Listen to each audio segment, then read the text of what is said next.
বছরে আমার ডায়াবেটিস খুব বেশি হয়ে গেছে, জীবনে ডায়াবেটিসের নামই শুনিনি, আমার বংশে এগুলো নেই, অথচ আমার এই রোগটা এই জেলখানার 3টা বছরে।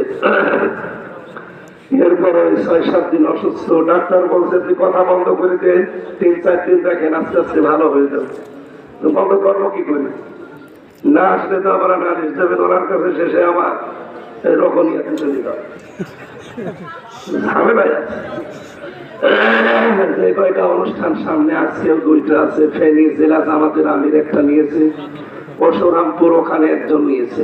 এইগুলো এখন যদি বন্ধ করে দিতে যাবো না, বলেন তো তারা অন্তত কমিটির লোক জনগণের কাছে মায়ের খাবে না, যে ভণ্ডামি করে দাওয়াতই দেননি। আমি পারছি না, কালকে চট্টগ্রামের ব্যারেক ময়দানে এই ভাঙ্গা কণ্ঠ নিয়ে খুব কষ্ট করে 1-1.5 ঘন্টা কথা বলেছিলাম। মনে করলাম যে গলা ঠিক হয়ে যাবে, কিন্তু না, হচ্ছে না, ভেতরের রথ গুলো ফুলে গেছে, তো এখন কথা বন্ধ করে দিলে টোটাল আস্তে আস্তে ভালো হয়ে যেতাম। ঔষধ আর কত খাবো, ঔষধের পাওয়ার শেষ হয়ে যাচ্ছে আমার। মুসাফির অবস্থায় আছি এবং অসুস্থ অবস্থায় আছি এবং এখনো মাজলুম অবস্থায় আছি।